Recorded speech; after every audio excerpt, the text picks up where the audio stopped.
ያለነው 21ኛው ክፍለ ዘመን ላይ ነው። በዚህ ፖለቲካ ቀርቶ ጦርነት እንኳን ሕግ ወጥቶለት በሚዳኝበት ዘመን ከሰሞኑ ከወደ አሜሪካ የተሰማው ዜና ግን ለመሆኑ ይህንን የማድረግ መብት ለአሜሪካ ማን ሰጣት የሚል ጥያቄን ያነሱበት አሉ።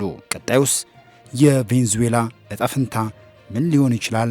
ዓለምስ ጉዳዩን እንዴት ይመለከተዋል? በሚሉ ጉዳዮች ብዙ መረጃዎችና ዘገባዎች ዓለም አቀፍ የመገናኛ ብዙሃን ይዘው እየወጡ ይገኛሉ።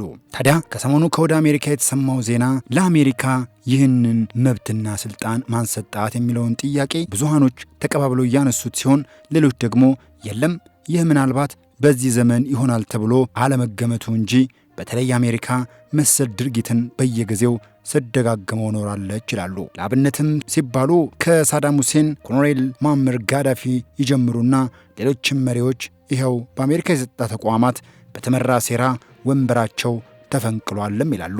እንዲሁ ነገሩን ለማጉላትም እዚያው ደቡብ አሜሪካ ላይ የነበሩ የአሜሪካ የፖለቲካ ሴራዎች አንዱን እናንሳ። ደቡብ አሜሪካዊቷ ቺሊ በነሐስ ምርቷ ሽያጭ አቅሟን ለማጠናከር ለዜጎቿ ዳቦ ለማድረስ ስትጥር በነበረበት በ1960ዎቹ የያኔውን ፕሬዝዳንት በገንዘብ ጭምር እየደገፈች የነሐስ ሀብቷን ስታጋብስ የነበረችው አሜሪካ 1969 ግን አንድ ለሶሻሊስት የቀና የተባለ መሪ ስልጣኑን መያዙን ተከትሎ ድርሻዋን ተነጠቀች። ሳልቫዶር አዩንዴ በ1970 የቺሊ መሪ መሆናቸው ሲታወጅም የያኔው የአሜሪካው ፕሬዝዳንት ኒክሰን የእኛና የቺሊ ግንኙነት ይቀዘቅዛል ግን አይፈርስም፣ እንዲያው በይደርና ቆየው ብለው አወጁ። ግን መግለጫቸው ጀርባ አሜሪካውያን ጥርሳቸውን ነክሰው አንዳች ሴራ ጠንስሰው ነበረ።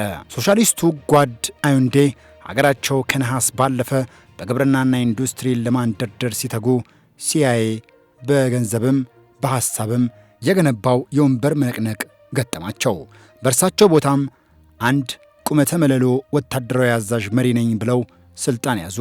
ጄኔራል አውጉስቶ ፒኖሼ ለሰብአዊ መብት ተቆርቋሪ ነኝ፣ ቺሊያውያን በሳልቫዶር አዩንዴ አመራር ተሰቃይተዋል ያለችው አሜሪካ እርሳቸውን ከስልጣን ካወረደች በኋላ እጃቸውን ይዛ ወንበር ያስያዘቻቸው ፒኖሼ እስከዛሬም በዓለም ከታዩ የገዛ ሀገራቸውን ዜጋ ከተዋጉ ወቅተውም በሺ የሚቆጠሩትን ለሞትና እስከዛሬም የደረሱበት እንዳይታወቅ ሆነው እንዲጠፉ አድርሰዋል። እንዲህ የሆኑ ቺሊና ዜጎቿን ለ17 ዓመታት አንገዳግደዋቸዋል። በዚህ ሁሉ ወቅት ግን የአሜሪካ ሰብአዊነትን የማስከበር ዜማ አንዴም አልተሰማም።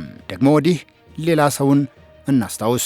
የፓናማው ፕሬዝዳንት ማኑኤል ኖሪንጋ ጣን በያዙ ሰሞን በላቲን አሜሪካ ኮሚኒዝም እንዳይስፋፋ ለሚሰራው የአሜሪካ መንግስት ሲጠሩ አቤት ሲላኩ ወዴት ባየነበሩት ኖሪንጋ ወንበራቸው ሲደላደል ግን ጸባያቸው ተቀየረ። አሜሪካ ጠላት ከምትላቸው ሶሻሊስቶች ጋር ውላቸውን አጠበቁ።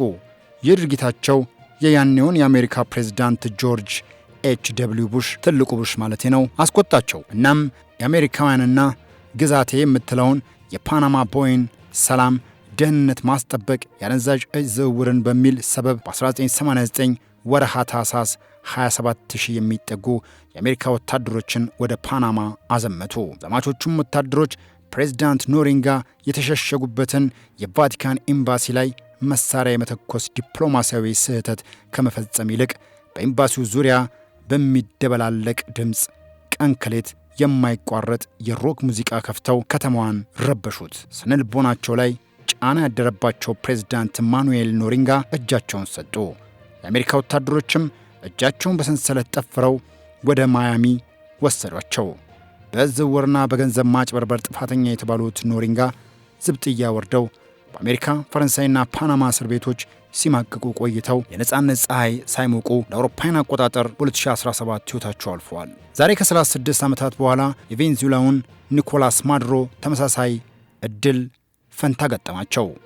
እንደ ፖለቲካ ተንታኞች አባባል ከሆነና የዓለም አቀፍ የመገናኛ ብዙሃን እንዳሰፈሩት ዘገባ አሜሪካ በማዱሮ ላይ የምታቀርበው ክስ የእጽ ይሁን እንጂ እውነታው ግን ከዚያም ይርቃል። በዓለም ላይ ከሳውዲ አረቢያ በላይ በነዳጅ ሀብት የምትጠራው ቬንዙዌላ ነች። በነዳጁ ምርት ላይ ከፍተኛ ድርሻ የነበራቸው ግን ቬንዙዌላውያን ሳይሆኑ አሜሪካውያን ነበሩ። እንደ አውሮፓውያን አቆጣጠር 1999 በቬንዙዌላ የመሪነት ቦታውን ሂጎ ሻቬዝ ሲይዙት ሶሻሊዝም የቬንዙዌላ መሪ ርዕዮተ ዓለም መራመጃ ናት ብለው አወጁ። የቀድሞውን የአሜሪካ የነዳጅ ኩባንያዎች ነዳጅ አውጪነት ከልክለው የነዳጅ አውጪነትን ስራ ሙሉ በሙሉ በመንግስት ይዞታ ጠቀለሉ። ዛን ጊዜ ወዲህ ቬንዙዌላና የአሜሪካ ግንኙነት ሲሻከር በራሷ አቅም ሀብቷን የምታስተዳድረው ቬንዙዌላ ዜጎች ደግሞ ቢያንስ የዕለት ቀለብ ወደ መቻል አደጉ። ቻቬዝ በዚህ መንገድ ሀገር አደላድለው ሲመሩ ቆይተው ሕይወታቸው አለፈ። እርሳቸውን የተኩት ኒኮላስ ማዱሮ በ2013 ስልጣን ይዘው በዓመቱ የነዳጅ ዋጋ በዓለም አቀፍ ደረጃ አሽቆለቆለ። ይህኔ የነዳጅ ምርትን ምሰሶ ያደረገው የቬንዙዌላ ምጣኔ ሀብት ዳሸቀ። ስራ አጥነት፣ የኑሮ መወደድ በቬንዙዌላ ናኘ።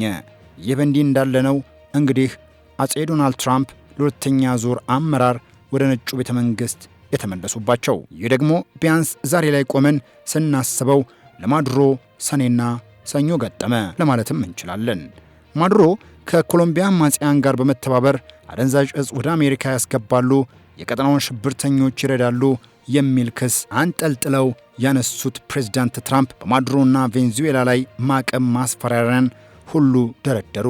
ከአንዴም ሁለት ሶስቴ ከቬንዙዌላ ነዳጅ ጭነው የሚነሱ ነዳጅ ጫኝ መርከቦችን ደበደቡም አገቱም። በካራካስ የተቀመጡት ማዱሮ ደግመው ደጋግመው አንዴ በቁጣ ዛቻ፣ ሌላ ጊዜም በእርጋታ እንነጋገር ቢሉም ባለፈ ሳምንት መጨረሻ ግን በፈካ ጨረቃ መኝታ ቤታቸው ድረስ የመጡ የአሜሪካ ወታደሮች እስከ ባለቤታቸው ጭምር የመኝታ ልብሳቸውን እንኳን ሳይቀይሩ አንጠልጥለው ወደ ኒውዮርክ ይዘዋቸው በረሩ። ፍርዳቸውም በኒውዮርክ እንደሚታይ ተረጋግጧል። እውነቱን በትሩዝ የውል መገናኛ ገጻቸው ያጋሩት ፕሬዝዳንት ዶናልድ ትራምፕ እኔ ያየሁት ብታዩ ጥሩ ነበር፣ ግን አትችሉም፣ ማዱሮን ይዘነዋል ብለው አወጁ። ቆየት ብለው በማራላጎ መኖሪያ ቤታቸው ደጃፍ ለጋዜጠኞች በሰጡት መግለጫም ማዱሮ በአሜሪካ ለፍርድ እንደሚቀርቡ የቬንዙዌላ ምክትል ፕሬዝዳንት ዴሊስ ሮድሪጌዝን ጨምሮ የማዱሮ ታማኞች በሙሉ አርፎ እንዲቀመጡ፣ ካልሆነ የባሰ አጸፋ እንደሚገጥማቸው፣ የተረጋጋ መንግስት እስኪመሰረት ድረስ ቬንዙዌላን አሜሪካ እንደምታስተዳድር ተናገሩ። የነዳጁም የቬንዙዌላም ጉዳይ እኛን ነው የሚመለከተን ሲሉ ተናገሩ። ፕሬዝዳንት ዶናልድ ትራምፕ ለቬንዙዌላ ቀጣይ መሪነት የባለፈው ዓመት የኖቤል የሰላም ተሸላሚ ማሪያ ማቾዶን እንደሚመርጡ ቢነገርም በውስጥ አዋቂዎች አባባል በቅርቡ በተካሄደው ምርጫ የተሸነፉት አንጋፋዋ ኤድሞንዶ ጎንዛሌዝ የሚመራ ጊዜያዊ አስተዳደር እንዲመሰረት እየሰሩ ነው የሚሉ መረጃዎችም አልጀዚራ፣ ቢቢሲና ሮይተርስ ይዘውት በወጡት ዘገባ ላይ አስፍረውታል። አሁን በሚታሰበው ልክ የቬንዙዌላ ቀጣይ ጣፈንታ ምን ሊሆን ይችላል የሚለው ጉዳይ በአሳሳቢነት ቢቀመጥም ምናልባት በሀገሪቱ እሳቸውን የሚተኩ ፕሬዝዳንት ተመርጠው አሊያም ደግሞ አሜሪካ ለቬንዙዌላውያን ይበጃል በምትለው መሪ መቀመጡ በቀጠናው ሰላምን ያሰፍናል፣ ቬንዙዌላውያን የተሻለ ሕይወት ይመራሉን የሚለው ጥያቄ ዛሬም እንዳለ ሆኖ ቀጥሏል። ዓለም አቀፍ ማህበረሰብ ድርጊቱን እያወገዘው፣ መሪዎችም እየነቀፉት፣ ሕግና ፍትህ ከወዴት አለ የሚል ጥያቄዎች በስፋት እየተነሱበት ይገኛሉ። አወዛጋቢው የላቲን አሜሪካ ግጭትና የአሜሪካ ውሳኔ